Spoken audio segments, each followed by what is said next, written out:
Assalamualaikum warahmatullahi wabarakatuh. Perkenalkan, nama saya Rizky F dengan NIM 2002-110812.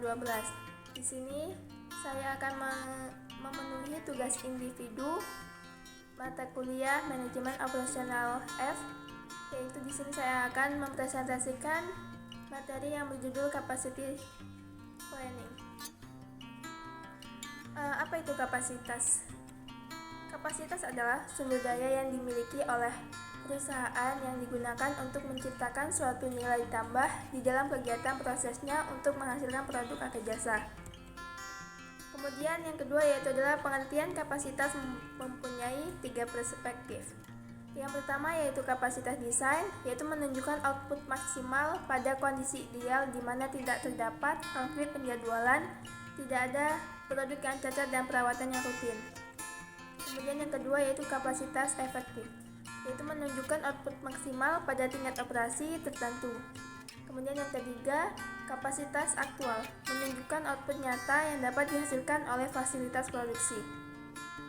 Materi selanjutnya yaitu adalah berdasarkan waktunya, perencanaan kapasitas dibagi menjadi 3. Yang pertama itu perencanaan kapasitas pendek.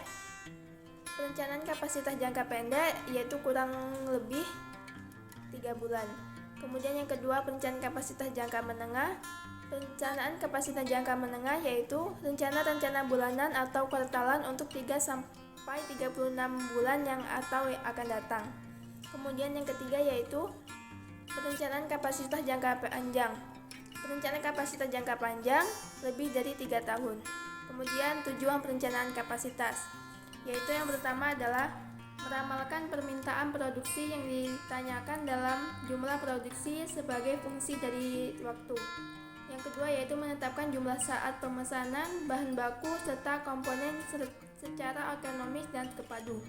Kemudian yang ketiga yaitu menetapkan keseimbangan antara kebutuhan produksi, teknik pemenuhan, pesanan, serta memonitor tingkat persediaan produk jadi setiap saat. Kemudian yang keempat yaitu membuat jadwal produksi, penugasan, pembebanan mesin dan tenaga kerja yang terperinci sesuai dengan ketersediaan kapasitas dan fluktuasi permintaan pada suatu periode tertentu. Kemudian di sini ada strategi perencanaan kapasitas. Di sini ada 3 strategi. Yang pertama yaitu capacity lead strategi. Suatu strategi pengembangan kapasitas yang bersifat agresif dan dimaksudkan untuk mengantisipasi pertumbuhan permintaan di masa yang akan datang.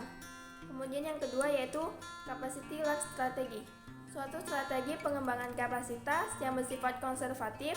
Peningkatan kapasitas dilakukan setelah terjadi peningkatan permintaan pasar. Kemudian yang ketiga yaitu average capacity strategi. Strategi kapasitas rata, suatu strategi pengembangan kapasitas diselaraskan dengan rata-rata peningkatan estimasi permintaan. Kemudian materi yang kedua yaitu analisis titik impas atau break even point.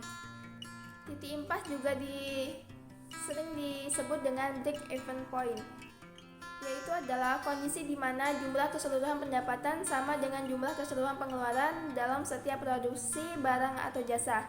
Pada posisi ini, laba akan bernilai nol mutlak atau orang awam menyebutnya dengan istilah balik modal. Kemudian komponen dalam menganalisa titik impas yaitu ada 3. Yang pertama yaitu biaya tetap atau fixed cost. Adalah biaya yang dikeluarkan perusahaan dengan besar yang tetap, tidak tergantung dari volume penjualan sekalipun perusahaan tidak melakukan penjualan. Kemudian yang kedua yaitu biaya variabel atau variable cost.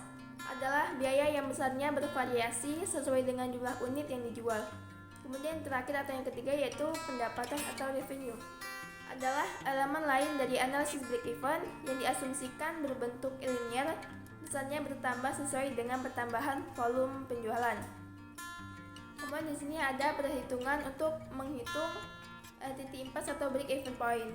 Di sini dibagi menjadi 3. Yang pertama yaitu break even point untuk per unit, yaitu adalah sama dengan biaya tetap dibagi harga per unit dikurang biaya variabel per unit. Kemudian yang kedua yaitu break even point nilai penjualan sama dengan biaya tetap per 1 dikurang biaya variabel atau harga. Kemudian perhitungan yang ketiga yaitu Break even point dengan satuan mata uang sama dengan biaya tetap per kontribusi margin per unit per harga per unit. Kemudian materi yang terakhir yaitu faktor-faktor yang meningkatkan break even point perusahaan. Yang pertama yaitu peningkatan penjualan pelanggan, dan yang kedua yaitu kenaikan biaya produksi, dan yang terakhir yaitu perbaikan peralatan. Terima kasih. Apabila ada kata-kata saya yang salah, saya mohon maaf. Wassalamualaikum warahmatullahi wabarakatuh.